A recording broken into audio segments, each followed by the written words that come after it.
ഇതിനു മുൻപ് നമ്മൾ കണ്ടു ഇതേ ഓപ്പറേഷനിൽ നമുക്ക് വിലപ്പെട്ട കുറേ സമയം നമ്മൾ നഷ്ടപ്പെട്ടു.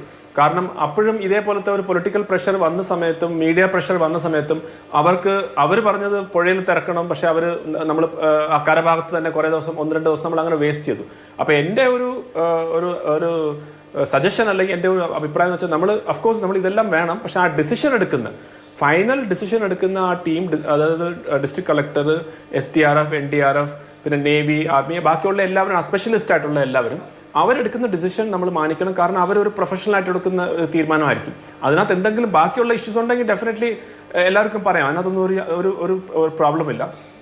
അതുപോലെ തന്നെ രണ്ടാമത്തെ കാര്യം, ഒരു ജീവൻ റിസ്ക് എടുക്കാത്ത രീതിയിലാണ് ചെയ്യുന്നതെങ്കിൽ എല്ലാ സാധ്യതകളും നമുക്ക് ട്രൈ ചെയ്യണം. അതിനകത്ത് യാതൊരു സംശയമില്ല. കാരണം ഇവിടെ ആരും പേടി കൊണ്ടല്ല ജീവൻ റിസ്ക് എടുക്കുമെന്ന് പറയുന്നത്, പക്ഷെ ആ വിലപ്പെട്ട ജീവനുകളാണ്. അതായത് ഒന്ന്, അവരുടെ ആ ചെയ്യുന്ന പ്രവൃത്തി അവർക്ക് കൊണ്ട് മാത്രമേ ചെയ്യാൻ സാധിക്കൂ. ഇപ്പോൾ ഒരു ഈശ്വർ മൽപ്പ ഉണ്ടെങ്കിൽ അദ്ദേഹം ഇനിയും 100 കണക്കിന് ആളുകളെ അദ്ദേഹത്തിന് രക്ഷിക്കാൻ കഴിയും. ഒരു നേവിയുടെ ഡൈവർ ഉണ്ടെങ്കിൽ അവർക്ക് ഇനിയും കുറേ കാര്യങ്ങൾ ചെയ്യാനുണ്ട്. അത് പ്രത്യേകിച്ച് അവരെ സംബന്ധിച്ചോളം അവരുടെ പ്രൈമറി ടാസ്ക് എന്ന് പറഞ്ഞാൽ രാഷ്ട്രത്തിന് വേണ്ടി നാളെ ഒരു യുദ്ധം എന്തെങ്കിലും വരികയാണെങ്കിൽ അവർക്ക് ചെയ്യാൻ പറ്റുന്ന പല ടാസ്കുകളുണ്ട്. ആ ടാസ്കുകളിലേക്ക് അവർക്ക് ട്രെയിനിങ് കൊടുത്ത് 10-15 വർഷം ട്രെയിനിങ് ചെയ്ത് ആ ലെവലിലുള്ള ഇൻവെസ്റ്റ്മെന്റ് എത്ര ചെയ്തിട്ടാണ് അവർ അങ്ങനെ ലെവലിലേക്ക് വരുന്നത്. അപ്പോൾ അതുകൊണ്ട് അഫ്കോഴ്സ് അവരുടെ കുടുംബത്തിൻ്റെയും മറ്റു കാര്യങ്ങൾ ഞാൻ പറയുന്നേ ഇല്ല.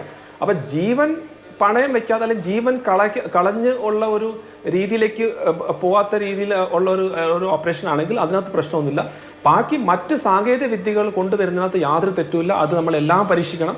കാരണം ഒരു എക്യുപ്മെന്റ് നമുക്ക് വേറൊരു എക്യുപ്മെന്റ് വെച്ച് നമുക്ക് റീപ്ലേസ് ചെയ്യാം, പക്ഷേ ഒരു മനുഷ്യനെ നമുക്ക് വേറൊരു മനുഷ്യനെ റിപ്ലേസ് ചെയ്യാൻ പറ്റത്തില്ല.